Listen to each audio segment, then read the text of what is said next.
Hi everyone, we are the Brew Crew and today we will presenting our project titled The Greening of the Logistics Department at Tim Hortons.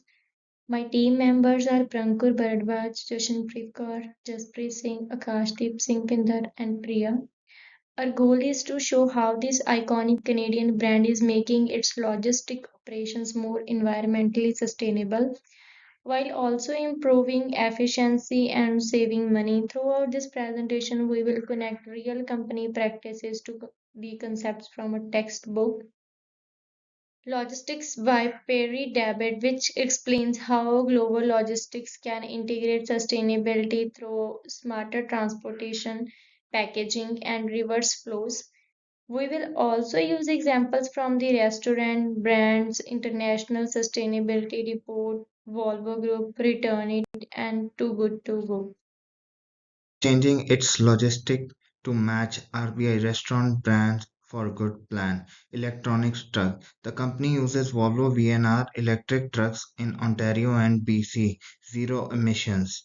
Eco packaging. Plastic lids replaced with recyclable fiber lids. No more double capping coffee. Less waste and lighter shipping weight. Less fuel use. Reusable cup pilot. In Vancouver, customers borrow a cup, return it, and it's cleaned for reuse. Example for reverse logistics materials back for reuse. Green distribution center use LED lights, smart HVAC, and waste storing to save energy.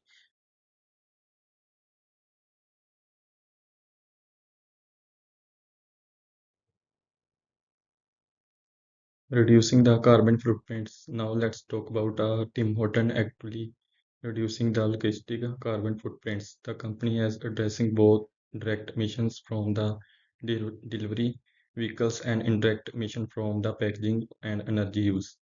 The truck uses in the centerpiece because Ontario and British Columbia has the most renewable power. Switching to battery electric currents indirectly cuts carbon foot emissions by more than 80% compared with diesel. The falling divide principle that transport sustainability depends on both cleaning energy and terminal planning. Next, lightweight carbonable packaging contribute to footprint reducing by using fewer raw material and decreasing the overall shipment mass. Every gram saved in packaging means lower emission to transport, less waste of way. Tim Horton also compare food waste with this hiding source of emissions, partnering with goods more than 2,600 restaurants across Canada now sells baked goods at the discount in addition to discouraging them. The prevent emissions from decompositions and unnecessary garbage trucks run. Lastly, the company is improving facility energy management and smart refrigerators and motion sensor lighting is warehouse reducing electric use, addressing indirectly scope 2 emissions. Almost there is action show a major approach of lowering in total carbon footprint of Tim Horton logistics system. Hi, my name is Jaspreet Singh. Now I am continuing. Sustainability at the Tim Hortons is not the only to protect the planet, it is only good business. Each environmental integration product tangible for financial benefits. The electronic trucks have the lower operational cost per kilometer because the electricity is cheaper than diesel and the vehicle have fewer movement parts. Over time, this result is a significant maintenance savings. It has the less downtime and the fairer replacement cost. Packaging improvement also have save money, eliminating double cupping cuts to need to purchase and transport millions of extra cups each year. Lighter packing means lower fridge cost and reduced storage space at the distribution centers. So reusable cups offer long-term value once to collect and cleaning system reach scale. According to according to return it, each reusable cup can be used about 50 times before replacement, spreading the cost around many use and minimize waste disposal fees.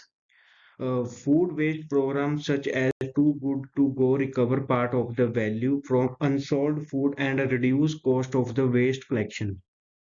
Finally, energy efficiency in a logistics center save 10 to 15% on electronic bills. Hi, my name is Priya. Now I'm going to talk about the current challenges and gap. Even with all this progress, Tim Hortons faces several challenges in fully greening its logistics operations. First, expanding electric trucks nationwide is costly, and charging infrastructure outside of major cities is still limited. Second, recycling standards differ widely between provinces, which makes it hard to design one national packaging system that fits all local waste rules. Third, gathering consistent carbon data from suppliers, especially for raw materials like coffee and paper, remains difficult. These are considered Scope 3 emissions and require strong partnerships and transparent reporting. Finally, while pilots like reusable cups are promising, scaling them across thousands of stores requires major coordination and investment in collection logistics. Addressing these challenges will be key to reaching RBI's long-term goal of achieving net zero emissions across the supply chain by 2050.